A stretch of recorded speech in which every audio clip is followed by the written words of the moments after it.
Check. Mic check. 1 2 1 2. What is going on, everybody? Happy Thursday. My name is Icy Gaming. This is Gaming Daily Live. I am so excited to be here. I said Thursday. Oh my goodness, it is Wednesday. Wow, dude.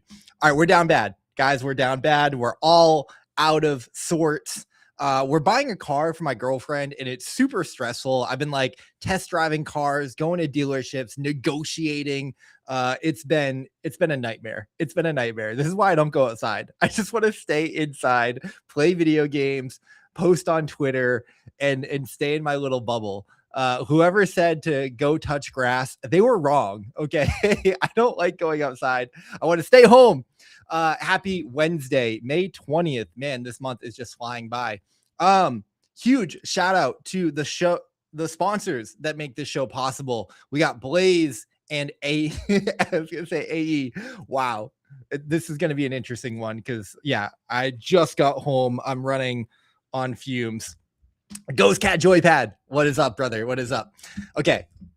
Blaze, YGG Play, the incredible sponsors that make this show possible.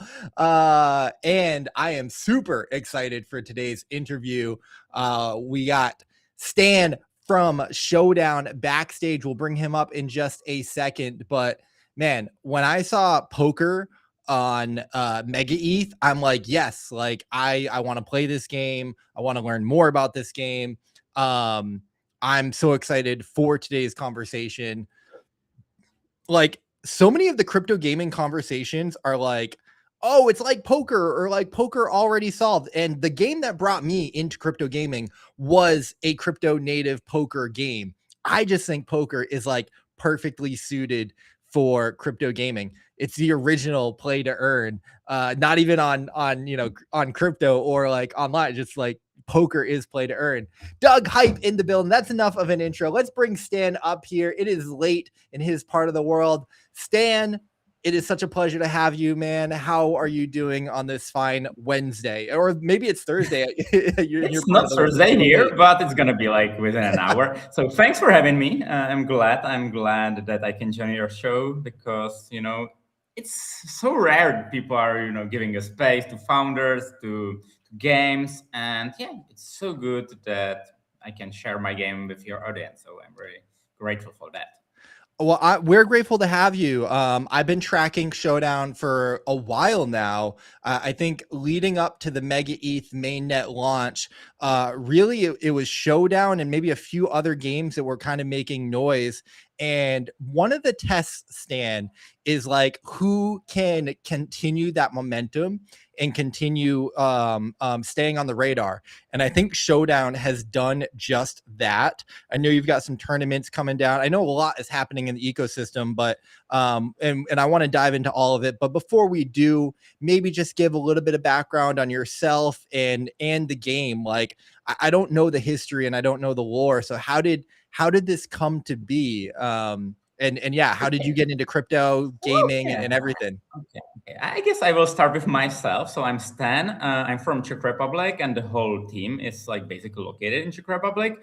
And what I did, I'm actually pretty old these days. Like for crypto, I'm 38, and I'm gamer my whole life. I never study university, and when I was kid, I was playing chess professionally, and I was playing poker. My greatest success were from Magic the Gathering and the Hearthstone, where I both reached #1 award at some point. And then in 2020, when the COVID hit, I couldn't travel all over the world with these games, so I started doing trading, touched the crypto, co-founded the crypto firm 2022. And 2 years ago, I felt it would be great to build my own game because the games are basically my greatest area of expertise, so that's natural fit for me on a company. And I love crypto a lot because of technology. We can get to that later. So that's where I had an idea. Let's make a great crypto game, but the other way around. Not think about the token, how to dump it, etc., but actually build nice game and don't care about the fundraising and everything. Just focus on delivering the product, and that's why it's taking so long from someone's perspective, doing a crypto project for 2 years and still not having a token is maybe crazy for someone, but the goal is to create a 8-tier game. I think we are on a path for that, but it's still a long journey to go. So that's how it is. If I should describe Showdown, let's get there in a second because I know where you might share your screen and we might get some gameplay demos and whatnot. But before that, Stan, I mean, you are super accomplished. We did do a little bit of research. I mean, you were ranked number 1 in Hearthstone at one point. You won the Magic Pro Tour. You competed in chess at the FIDE master level 5. I don't know what that is. I'm just going off of I'm approximately 1,000 in award in chess, so it's not that bad, but it's okay. But it's not as good as I was in a card games. Yeah, I'm way more talented for card games than for chess, but I'm playing okay, I would say. Incredible. I mean, were you playing professionally and like maintaining, like living off of competing and whatnot, or what was that?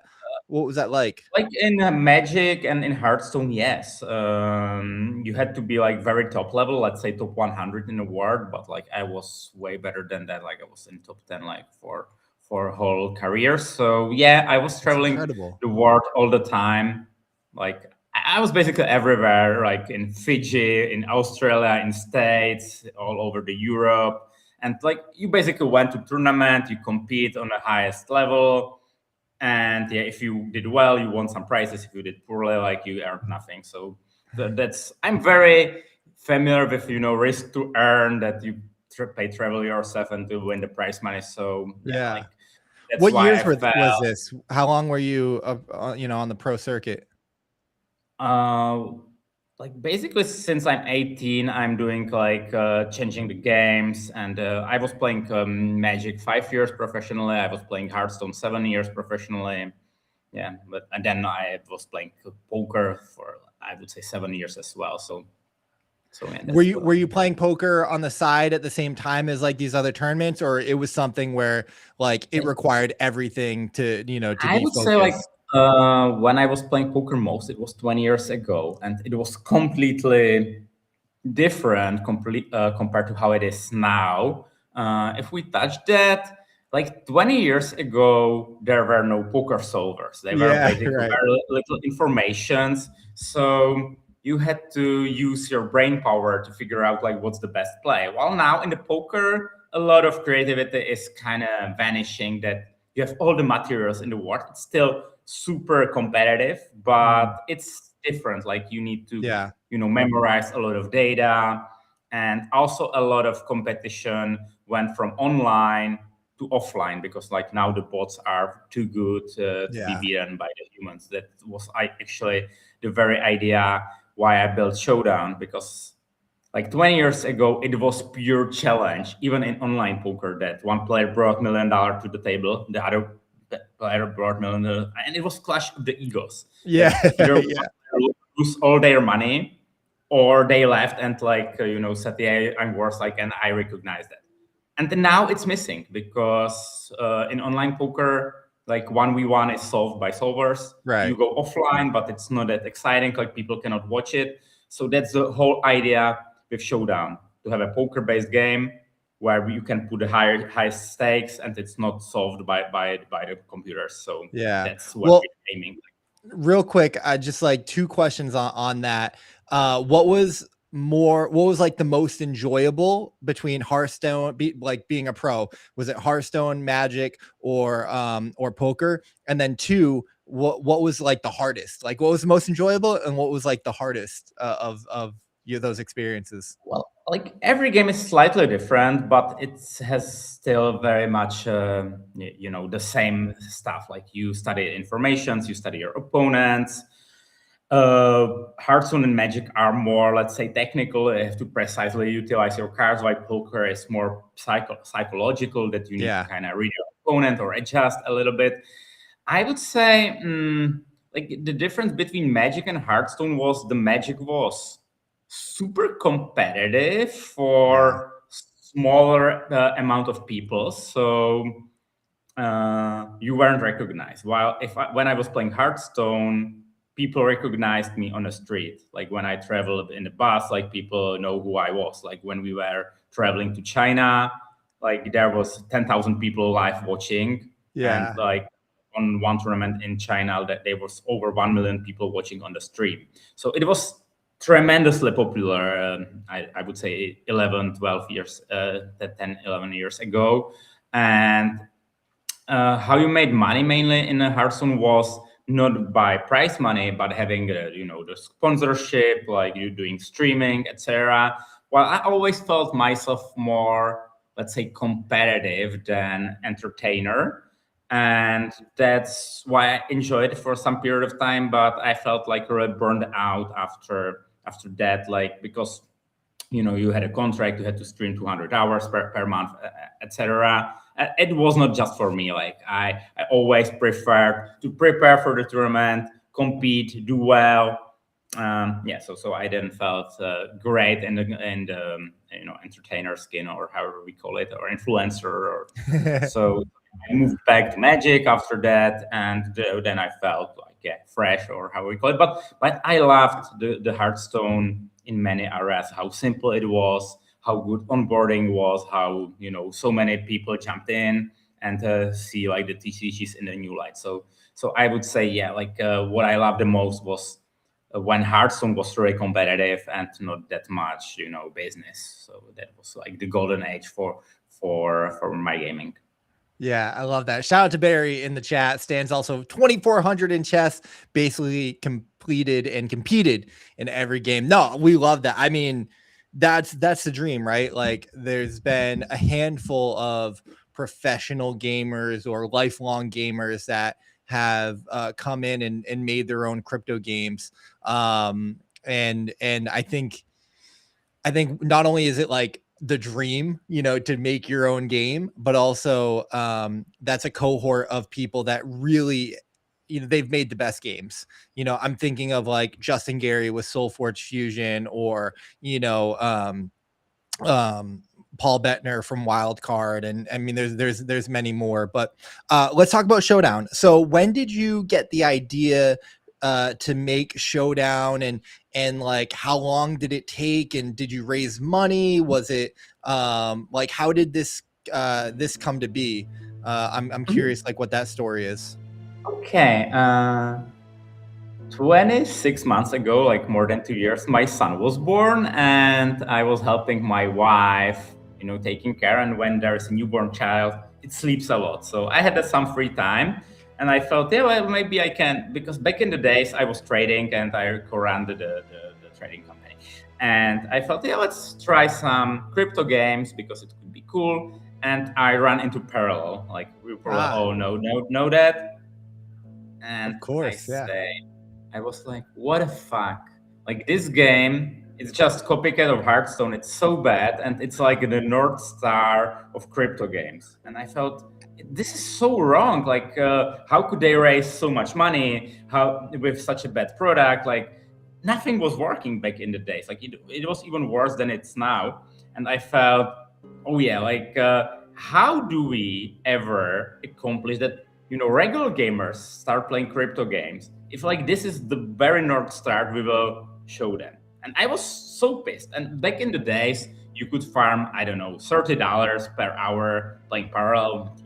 Nothing special, but okay. And I felt that. And none of my friends were willing to play it. That's how bad it was. And I felt, yeah, like I need to change it. And became my main mission to create a game where we utilize the crypto technology, and it will actually be a good game. And we bring like the common Web2 gamers to crypto, because I frankly still there is a lot of distrust, etc. Well, I believe like the established figures like myself from Web2 needs to show it to them. Like you will never achieve anything just by talking. You need to build a product they understand, they enjoy, and bring them to Web3. Like that. So that was the story. So it was approximately 2 years ago. So I, was thinking about the idea, which exact game to make. I felt, yeah, it would be good not to just do another copy of Hearthstone, that you have some cards and you have your opponent, he has his life total, you play some creatures, kill your opponent's creatures, etc. it's all over again. Like Magic is dead, Hearthstone is dead, like Legend of Runeterra is dead. Like basically every card game like is now taking place is this concept. I felt it would be good to bring something completely new, and I had two ideas. It was either chess with action cards or poker with action cards. I'm very happy that the chess with action cards are actually now also like taking a lot of spotlight.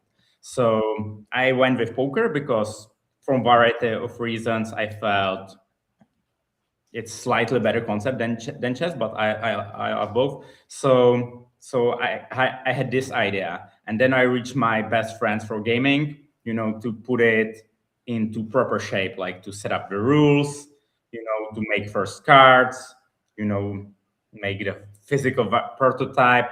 So it was, I would say, like 4 months when we were shaping the game, and yeah, then I went to my colleagues in the crypto firm if we would like to put some money together and start building it. They said yes, and that's where we started. It was 18 months ago, and since then, yeah, we delivered step by step. It's improving. We actually never did like the big race. Like we are building it, yeah, step by step, because I feel we should do it the other way around. Like building, proving what we got, Yeah. raise a little bit more and keep going, then, spend our energy of, getting as big check as you can, and then thinking about how to spend it. Because I frankly believe it's exactly what happened with Parallel, and I wanted to do it like exactly the other way around. We keep building, we deliver, yeah, we get a little bit of money to keep going, and that's how we iterate like all over the time. Yeah.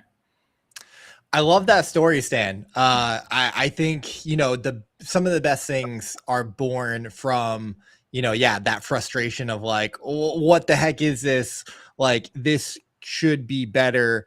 It makes me think of like Steve Jobs and the iPhone and Apple. It's like like why don't we make the thing that we wish existed? So I think that's awesome. I do like Parallel. Shout out to Koji. Shout out to the Parallel team. Although to your point, to a small degree, I don't know how to play Parallel, but I'm not much of a TCG player. So that says more about me than it does the game. And I think it's getting better and coming along. But I certainly respect your perspective, from being a gamer and also being like coming into the space and being like many people, gamers, founders, developers have come into crypto gaming and taken a look around and being like, what is all this crap and why? And like, feel like they can do it better. And I guess like, let me ask you that, Stan. How has the game development gone for you? Has it been as easy as that, or has it been, or is it more challenging of like, things that you didn't anticipate or were surprising, or, and how do you feel about, the state of the game as it is today?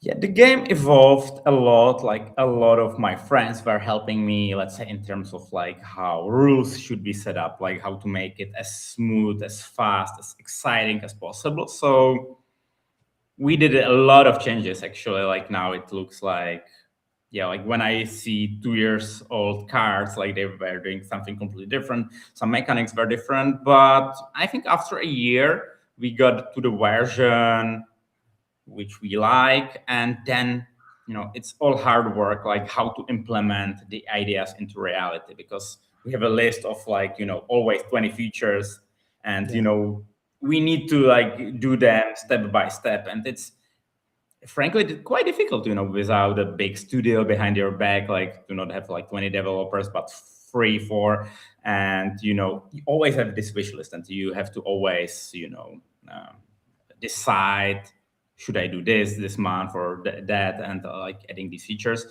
Other than that, I was surprised how difficult it is to get someone's attention to even try out the new game, because most of the time when someone tries the game, they say, yeah, it's really cool, and I see them playing around. Well, the most difficult part is, make someone to try the game, because like there are so many games around, because everyone loves games, everyone would love to be like the game designer, so that's where why there are like so big quality and quantity of the game. So yeah, it's really hard to get someone's attention. So that's what I didn't expect, and maybe underestimated a little bit. Yeah, the competition is really tough. Yeah, fair. I mean, like, I've got a follow-up question on that, but before I ask that, you guys launched with Mega ETH and kind of were a part of that, and I think Mega ETH has their terminal, so they've got their whole incentive program. How has that been for you? Are you finding, any momentum or traction in the Mega ETH ecosystem? And I'm also curious, like, what went into the decision of building on Mega ETH in the first place? Did you know people there, or what does that look like?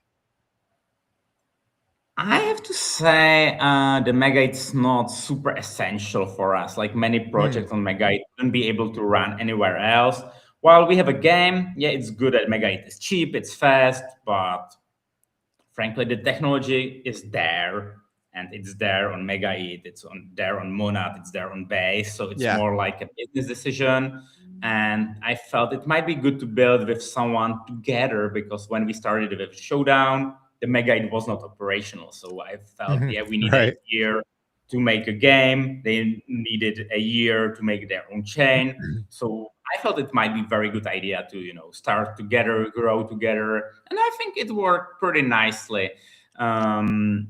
Yeah, unfortunately there were some delays. Like we were ready with our game, let's say in November, while the Mega 8 was launching in February, so we had to Yeah. wait a little bit. But I think it was all worth it, because yeah, like we are their number one game, and we got support we wouldn't get anywhere else, like not, let's say, in terms of money, but in terms of like get spreading the word, etc. So yeah, now the terminal campaign is running.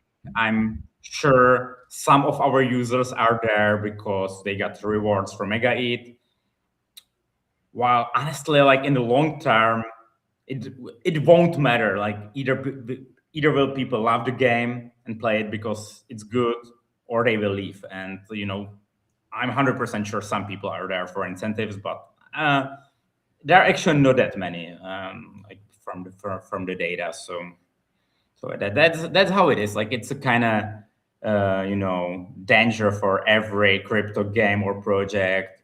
Yeah, like you are farmed, and it actually doesn't give you like any long term value. And our aim with Showdown is not to inflate our numbers for a month and raise a token and Right. sell it to someone, but create a viable ecosystem. Which I appreciate, because that stuff doesn't work. It's short term, it's short lived.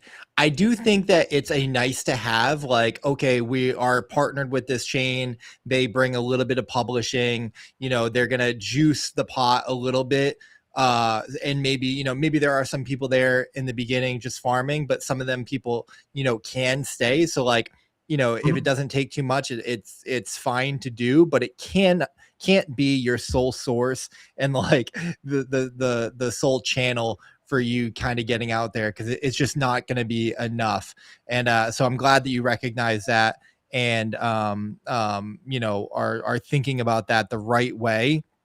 Because it was always shocking to me, Stan, how even like the veteran game makers and developers and people who had been there before, like, we just haven't seen a lot of creative go to market strategies outside of crypto and a play to earn or an airdrop or this or What's up, that. guys? This And I'm like, guys, like, I don't come from the gaming world, right? I've never made a game, so it's easier said than done. I can certainly appreciate that, but I was always surprised that there weren't bigger TikTok campaigns and this activation or that activation. I mean, to be fair, I guess, like, Off the Grid did some big stuff. AVAX did big stuff at GDC. Wildcard did do their DreamHack conferences and everything. But you know, I don't know. I always thought like something like Goblin Town, if you're not familiar, like had a really good marketing strategy. They had this like goblin truck. This it was like almost like a food truck, but it was like converted into a gaming truck with their game, and they drove that across the country to different gaming conferences. I saw them here in Boston at PAX East. They had a booth, and it was one of the best booths in all of the conference, and people were loving it. And their game, it's on Epic. You can go download it and play for free, and it was like a really cool way to get the game out there and whatnot. But I mean, regardless, go to market is really hard. It can be really expensive, and it's always going to be a hit driven business. So I can appreciate how difficult it is. I guess my question for you, Stan, I'm curious, how are you looking at the game launched with the Mega ETH a few months ago, 1 to 2 months ago? How are you now in May of 2026 looking at bringing new players into the game? I know you've got some tournaments and whatnot, but like, how are you looking at it, and thinking about it over the next, 3, 6, 12 months? Yeah, I think what's crucial for Showdown is to reach certain amount of players and certain, having ecosystem large enough for you to find an opponent fast, like on a certain stakes. Yeah. That the tournaments has certain amount of participants, so the prize pools are attractive enough. So Yeah. For that, like the Mega 8 campaign is helping us a lot. Like we 3x our user base in previous couple of weeks. Nice. And it means that now you find an opponent, like you can play nice tournaments, and that's basically the part of the product from my perspective. Like I would say like the Poker Stars, yeah, you can play poker for free, but it's not that appealing that you can bet real money, and if there is a large field that you win $1 million. Like that's where the poker was great. And basically now, because many other games don't have this issue. Like if you have a the good shooter game, like you just need to find like some players. And while here it's super crucial and it's very difficult, and it's going to be the most difficult part to reach the point where if you reach this, like you have marketing basically for free, because everyone's sharing like their winnings, and spreading the word. Like people want to earn money, but not by clicking the stupid airdrop campaign, but by the real competition. And I think it's also way more exciting if you bet money.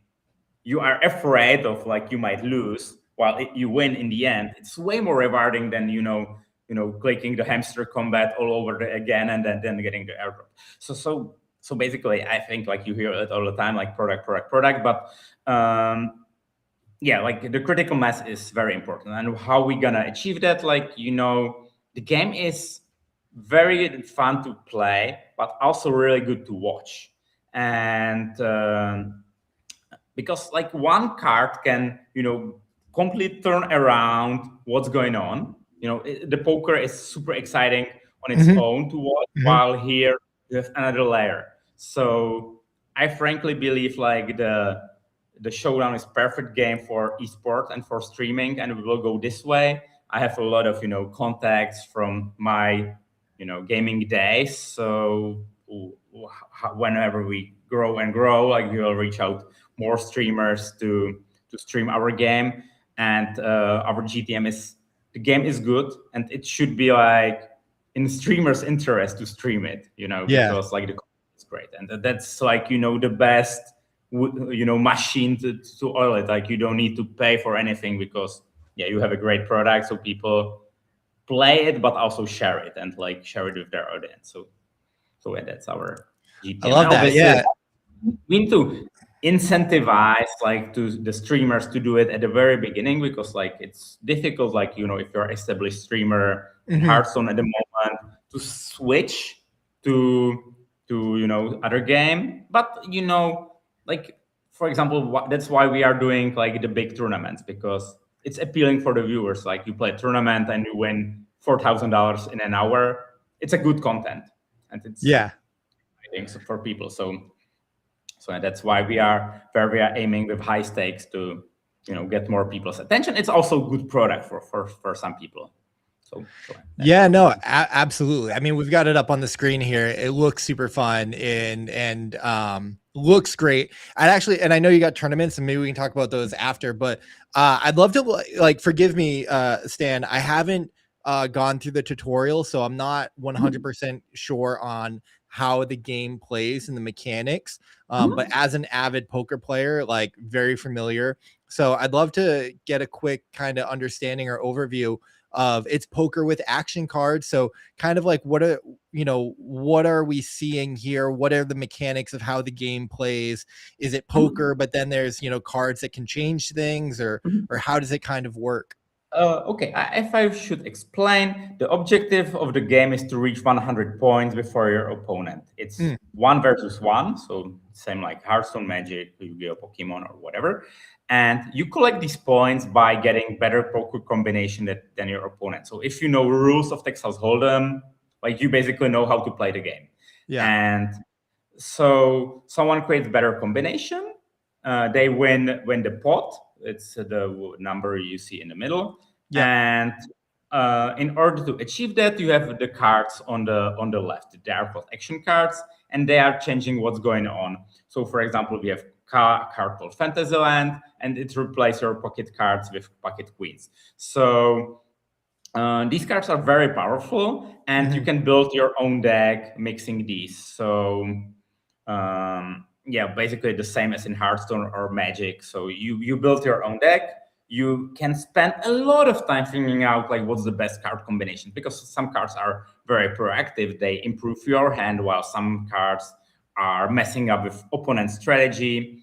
Yeah, we don't have a betting here, so the cards has their own number. So it's, you can utilize a card by playing it and adding to the pot. If you have good combinations, there's also bluffing.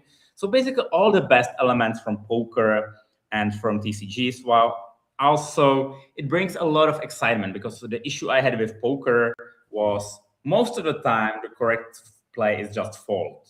Yeah. Fold and fold. Yeah. And why people were playing 6 tables at a time or even more. While in Showdown, like, utilize these cards to actually improve your bad starting combination. So that's why you so often see in a Showdown that people have great combinations. Great like full hits. House. McDuck had 2. Sorry, go ahead.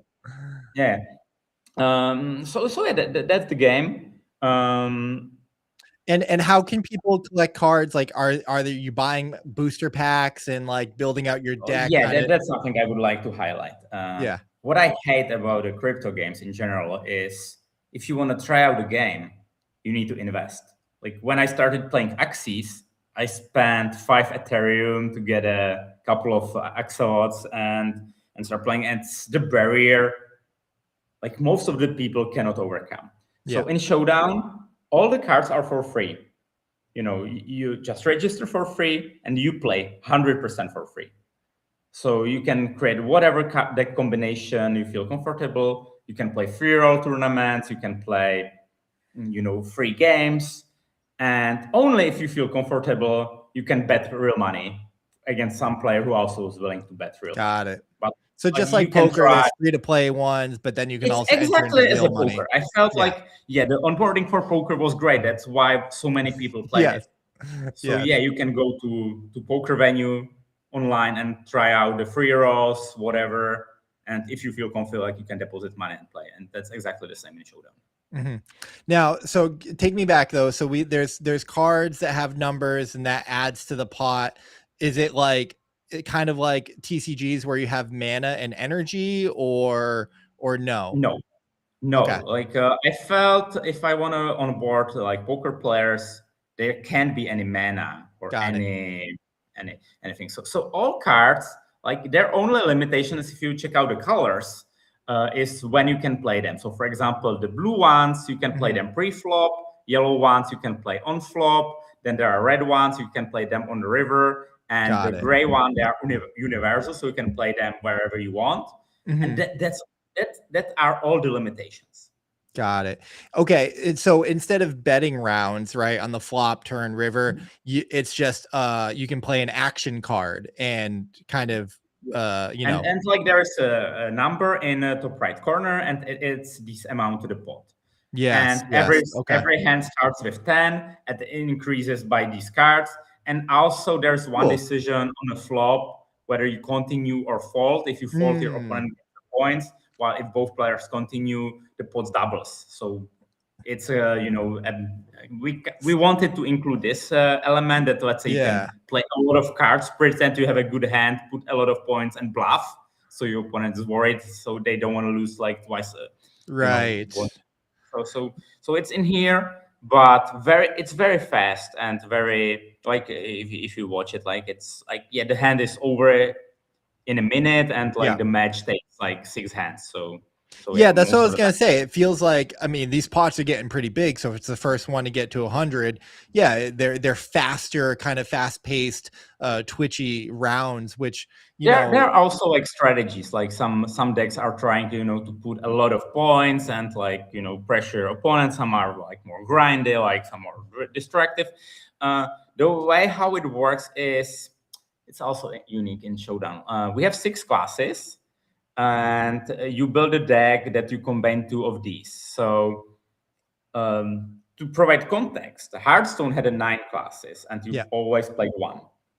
So in terms of mathematics and combinatorics, when you were a new player to Hearthstone, you need to learn cards from 9 classes. If you are new to Showdown, you need to learn only 6. Yeah. Well, let's say in terms of possibilities, how you can build a deck, in Hearthstone you have 9 options. In Showdown it's 15. So the Showdown gives like more strategic depth, while it's faster to learn all the cards for new players. So I think it's pretty unique concept these days, but I think a lot of games will copy this because it gives like the faster onboarding, while the more options for grindy players.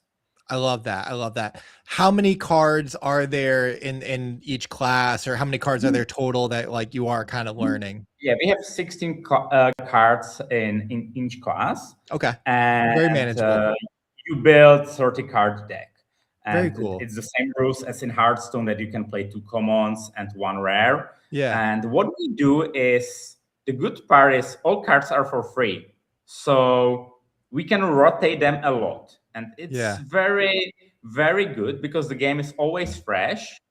And, if people don't like some cards, you can just remove it. And it's not a case like if you have a classic TCG where people buy it, they would be really upset, like you just put it away.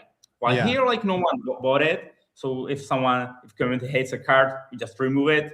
Like we do it once per 2 months, and the game is completely fresh. And we do it like the way that we change very little cards, let's say 6, like one of each class, while we change the important ones. So game is completely fresh after each 2 months, without, giving a lot of learning curve, like you need to learn 20 new cards. So very that's cool. how in Showdown. I love this, Stan. Thank you so much. It's super cool. What was the question I was going to ask? Oh, well, is there any way, how are people spending in the game? Is it just through the paid real money games and heads up and tournaments, and you're taking a rake, kind of like, poker tournaments do? Or yeah, that's going to be our business model. We will start taking rake, but we don't yet, because it's very common for poker venues that you need to start being attractive for, let's say, some period of time. Yes. Because frankly, like we had a $1,000 buy-in tournament yesterday, and 6 people entered. So it's good, so like people are willing. So, but if we would take a rake and less people would come, it would have nothing. Like we need to reach certain threshold. That's how my vision with the company, that have as good product as possible. And when we reach certain point, we start collecting rake. So that's how you spend.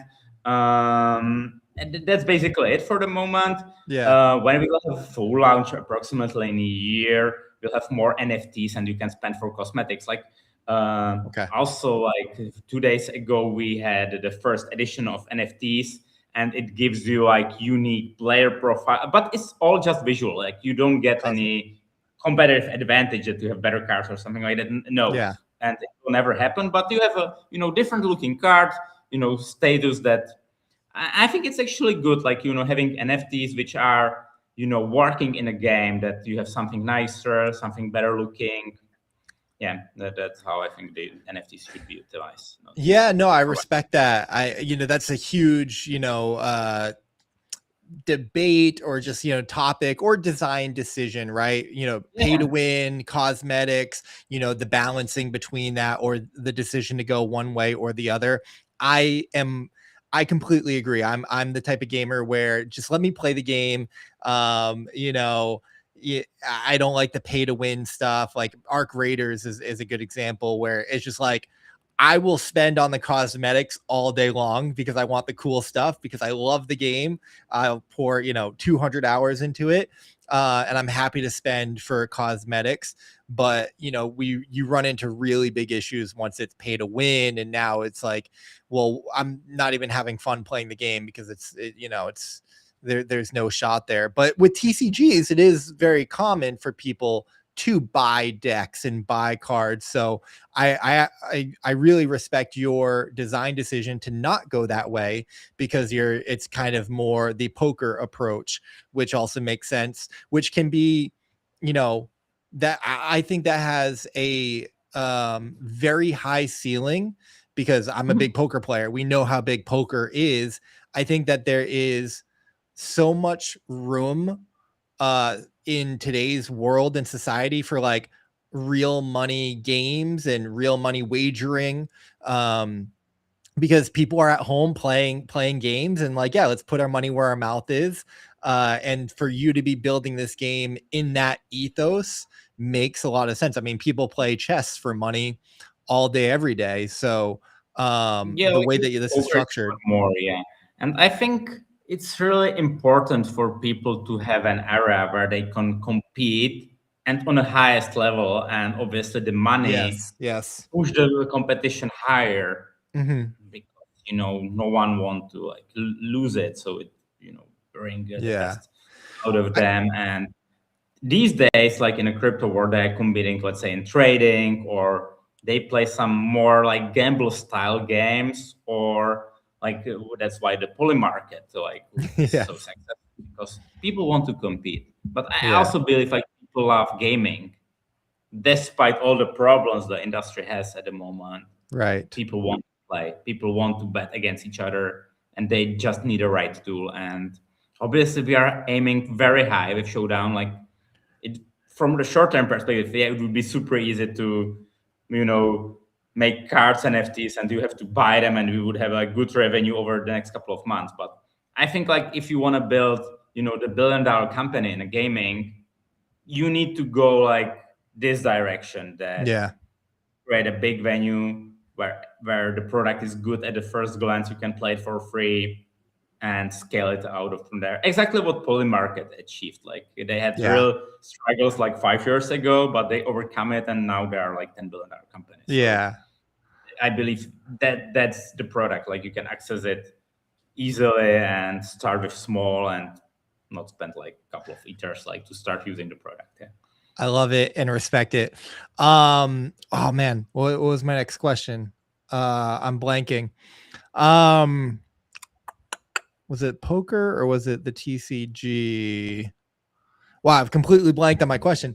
That's what it was. So how do people acquire the cards right now? There's 16 cards in each class. There's 6 classes, but if you can get them for free, then it's all just about mixing and matching, selecting the right ones. So let's say, sorry, Stan, just to go back, like what is the step-by-step process? Is it just going on the site, playing within the game, you can collect these classes and build your deck? Like you register, and the very minute you have access to all these cards, you just go to deck builder and build whatever you want. Cool.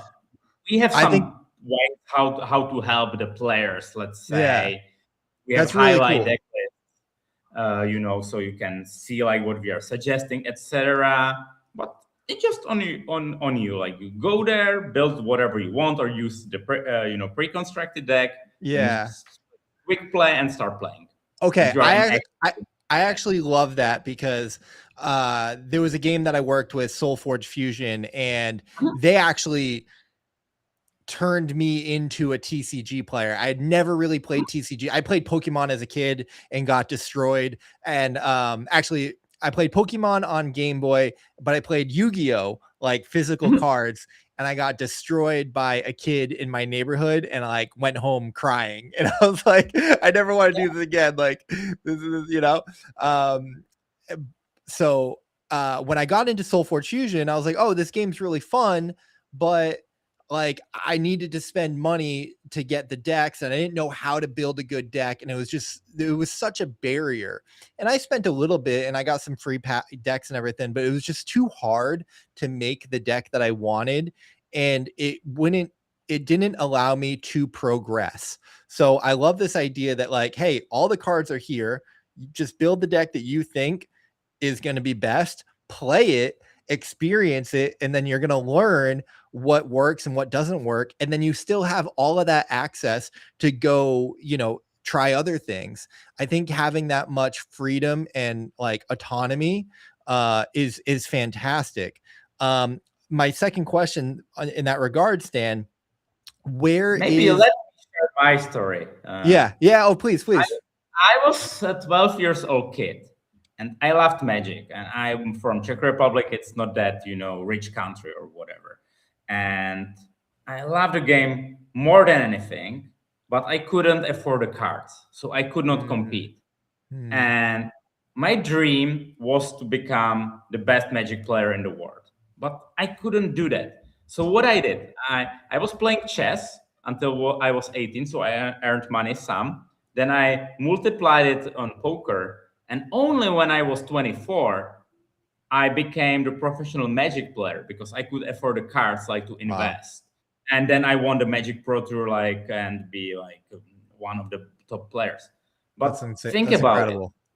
It. Like there's a kid like who would love to play the game, or even an adult, it doesn't matter. And the entry barrier is so big, he can't. And it made me like really sad. And that was the reason why I felt we have to do it completely differently in Showdown. You just come, play, and we also, whenever I think about it, is I want someone who's really good and talented, but has zero money, to become like very successful through Showdown and become like very rich person like over time. So I always have in mind, there's this guy, and if he becomes good, do I have a system? Let's say there is a free roll, he wins a little bit of money, and he can start betting it and increase. And if he's good, he's gonna be like top earning player like within a couple of months. So I always have this in mind when I arrange the ecosystem and when I do this, because I think like the pay to win is killing the dreams completely, and it makes the game unplayable over time, because there's nothing more frustrating that if you lose to weaker player just because they have a better cards you cannot afford. That's an incredible story, Stan. Thank you so much for sharing that. I love that, the beauty in it. And also that's one of the things that I love about gaming, the internet, crypto. It's like, it's supposed to be for everybody. There's no gender, color, age, this, that. It's like, anybody can play, anybody can participate. And it's just, it's pure merit. It should be pure merit, right? Like based on, your skill and your passion and what you bring to the table. So that's and to hear that you have that, like that DNA and passion was built into Showdown is remarkable. So I'm glad that we got to hear that. I wanted to ask though, going back into the skill, like with those cards being available right now, is there a meta that like, all the players are kind of following? How has the balance of the game been working out? And also like how big is the skill gap, or like how much depth can it go into, from beginning players to really professional players? Like, are we seeing some crazy combinations, and the best players are like just the depth and beauty of the game is like immense, or what's that kind of look like? Like the idea like about the game is that even the weaker player has a chance to win, because it's poker. So there's always bit of chance or Yeah. a bit of luck. Yeah. While the skill is extremely important. Like the best players have, let's say, 80% win rate into population and 60% against other good players. Yeah. And so yeah, like bad player can win a match. They can even win the tournament, but in the long run, they will be losing players. Yes. Yeah. In terms of balancing, I take care about the game design myself, and the goal for me is there shouldn't be ever like the best deck. So I make the cards the way that one card is good against each other. So, and if some deck is very popular, it automatically happens that it's good to bring some other deck like which is good against this one. So it's non-stop evolving process. While obviously in game theory it should be like there is this percentage of this deck, that deck, and after like a really long period of time, the community would explore it, and it would just be like rock paper scissors, for example. But we are keeping the game fresh like every 2 months, so it's actually not happening. And also, what's good in Showdown is, let's say you are playing bad matchup. Your classes are not that great, let's say against opponents' classes, but the game is very close in terms of probability. So let's say you are playing better matchup, you have, let's say, 55% to win versus 45. So it's kind of important. It's especially important if you are playing high stakes and it earns you the money, but it's not that you are without chance of winning. Like the most of the skill or what really matters is your in-game decisions. Like how do I utilize this certain card, and not about like how you build your deck. It's important like to build a deck properly, but it's not as essential, I would say, as let's say in Magic the Gathering. You sometimes just sit at the table and you knew you had like so powerful deck compared to your opponent that like you have 90% of chance of winning. But in Showdown, it's not the case. Like it's always close and every card is mattering. God, man, I love it. I'm super excited. I'm going to be diving in right after this and playing. So that's really cool, Stan. Man, I feel like you've answered all my questions. I guess like I did see something more about the tournaments, and we kind of mentioned the tournaments. There's some, turbo high rollers that I'm seeing. Kind of like tell me more about kind of the setup there. Is it, a poker lobby where there's different, stakes that people like there is play? a poker lobby, like there's a list of tournaments. Now you can filter them, so you can decide like I want to play only free player. As a free to play player, I want to play only, like, say, $50 plus buy-ins. I can do whatever. There are like the variety of formats that can play best of one or best of three. So tournaments, it takes, let's say, 20 minutes or 3 hours, basically what you want. So yeah, like that's something we are focusing a lot on. It's also good for, let's say, progression, because there's a tournament and you want to do well, and like if you win the tournament, it's completely different feeling than if you play just 5 games on a ladder and win them. So I think that's the best product, to just go out and play the tournament. I love that. I love that. What, I guess like hearing your story and passion for the game, but also building within crypto, how are you? And I think you're doing it the right way. And it's a player first way, and it's the game first way. And it's there's a lot of integrity there. Monetizing with NFTs as cosmetics makes sense. But at the same time, a lot of this doesn't have to be crypto or doesn't have to be on chain. I don't know if you kind of mentioned you wouldn't do a token until it made sense. Maybe you don't even want to do a token, but like, what are the crypto? How are you thinking about the crypto elements, and like how crypto can make the game better, or why does this game even have to do with crypto at all, or like how are you thinking about that? I think where the crypto makes most sense is the money aspect as a settlement layer. Like we don't need to be custodian of funds. And in poker, many poker venues actually stole customers' money, like the FTX, moment for crypto venues, like the free till the baby. So I think that's great for customers. They don't need to be worried like we'll steal their money. So yeah, you have like you have money on your wallet, and if you play the match or register the tournament, you just log this money into the tournament, and then the smart contracts do the settlement. So that's great for trust issues, and also it's great from regulatory perspective because I'm not touching the money, so I don't need to do all the stuff like the poker venues have to do. So that's great. And I also think it's very important from regulatory perspective that the crypto is helping a lot in terms of like serving the customers. Because in online poker world, you as a person from United States, you cannot play me on online poker table.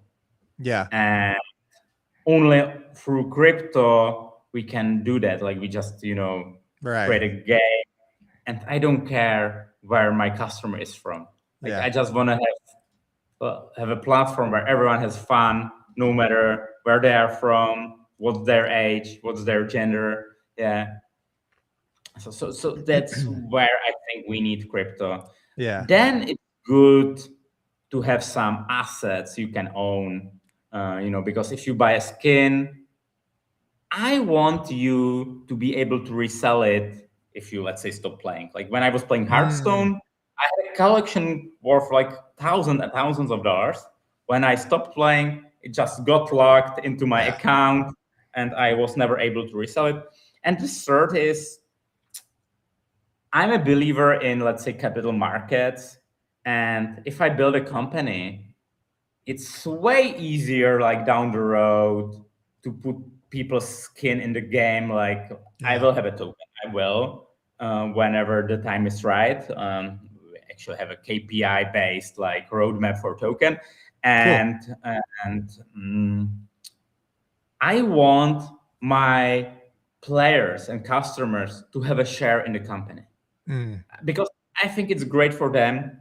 And it's also great for us because, if you have a share, you're motivated to tell your friends, oh, this game is great, play it because, obviously this token will go up, like the more play will play it. So I think it's great if people have a skin in the game.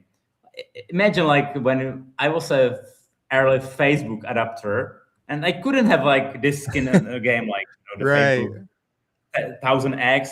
Well, I got nothing. Well, Yeah. my players, like they're earning the show points, and in the end, they will get a part of our token supply for their activity.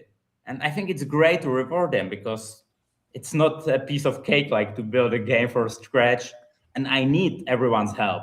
And it's good to incentivize them with our points and our future token, and it's the best way because like for me, like now creating the company and being listed on a US stock exchange, it's unreal. While the crypto is serving this, so I love the decentralized world when people can work together from all over the world. So that's like it. I love that. Again, that feels like the right answer, the right approach. It's not the easy approach, but it is, the more rewarding and long-term and sustainable and genuine approach. I wanted to go back to the card. Sorry, I've asked a bunch of questions there, but it's fascinating. How are you thinking about expansion packs or, adding new cards? Would you add new cards to the existing classes? Would you add a new class? Like, what does that kind of look like? Is there lore that you would build out over time, like that ties into the world? I don't know if there's characters or backstory or anything like that, but yeah, what does that kind of look like? The expansion and boosters and Yeah, like when we do like the seasonal rotation, as I've mentioned, like we bring one new card for every class and we rotate one card out. I think like when we will have the full launch, which I estimate is going to be, let's say, in 12 months, we'll have 20 cards out of each class. So there will be like 120 cards total. And that's probably it. Like we just keep these rotations to not to overwhelm players. I can see in a couple of years from here, we'll, let's say, introduce the 7th class, which will completely change everything. But game is still fresh, and it's Yeah. very difficult to compete for new players, like to get their attention, and they just need to hop in within a minute or max 5, and the less complexity you give them, the better. So the game has to be deep for people who are playing like their 100 hour, but people still need to learn the game and know what's going on within the first 5 minutes. And the Mhm. more cards you have, the more difficult it is. So yeah, like the idea is to have as little card as possible in order like to keep fun for invested players like who are playing a lot. Got So it. yeah, Got it. how That we do makes it, like, yeah, every 2 months, 6 new cards and adjusting existing ones. Let's say change like the minor stuff here, but very little completely complexity added. So but the game is still fresh. What I would like to point out is our existing daily active users, they play more than hour and a half per daily active user. So the game is really deep and really addictive. So be careful like when you start playing, because yeah, it might take a lot of time like from you. So I do love it that. when you can allocate a couple of days for it. Yeah. I love it. I love it. Oh, last question, I guess. Are there any plans for mobile? Because this is a game that would be so great on mobile, or is it, Mhm. it's browser based right now? What's our Steam, Epic, what any plans for We have future? like iOS version Mhm. already. Mm, Now we slowly working on Android. Well, there are some regulatory issues that you cannot include the money games in iOS unless you have license in every yeah. state, and it's kind of difficult. So, but I feel the need to share at least the free version of game with as many people as possible, because I believe the game is great and it's fun. So yeah, at the moment we have iOS, and you can play all the free tournaments and free games there. And yeah, like we will make Android like without before the full launch for sure. But I think like the high stakes, they will naturally take place in a browser. So Yeah, that because makes frankly, like if you bet $1,000 plus, you probably don't do it in the past like when you play. But it's important to serve like both needs, like so someone who would like to play high stakes, but both like someone who would like to play a free game like in the public transfer for 5 minutes. Yeah. Yeah, like I am right now.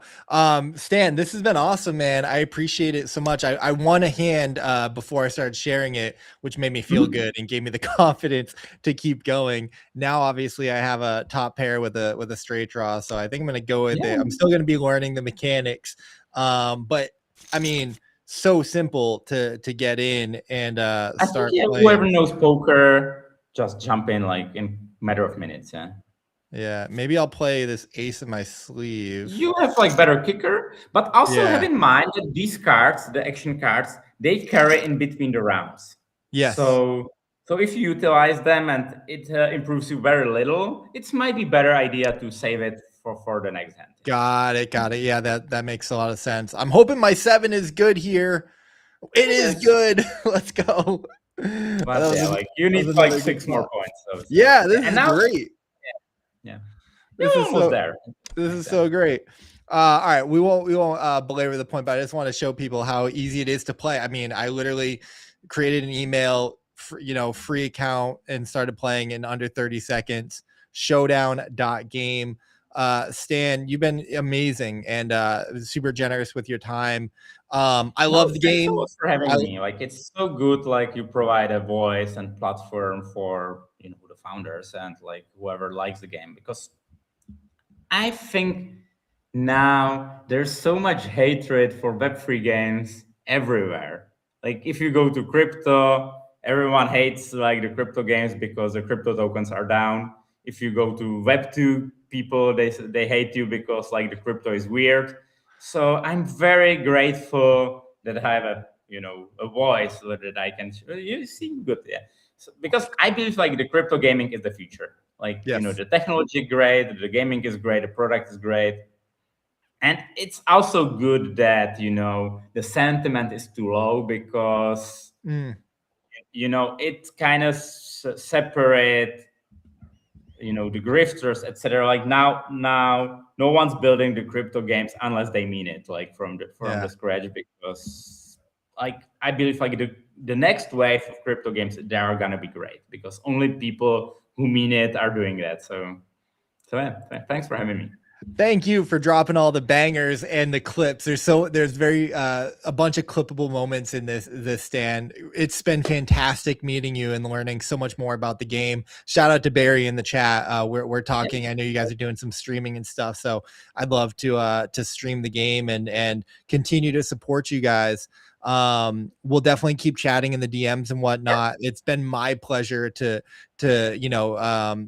host you and to learn more and to share more. So yeah, like you said, I couldn't agree more with what you said. The builders that are building right now are the people that are here for the right reasons and trying to make something really cool, and you have definitely done that with Showdown Game. I am thoroughly impressed, and I see a lot of Showdown Game in my future. So Stan, thank you so much. Thanks for having me, and have a good rest of the day. See ya. Yeah, we'll close it out there, Stan. So we'll just close out. Thank you guys, everyone in the chat as well. Appreciate you guys. Everyone who tuned in on Blaze, Doug Hype, Ghost Cat, AE. Of course, we had Ice and Dark. We had the Showdown account in here. Barry showing a lot of love as well. I appreciate you. My name is Icy Gaming as always. We'll be back tomorrow with another interview. Thank you, YGG Play and Blaze, for being the sponsors that make this show possible. And we'll see you in the next one, guys. Bye.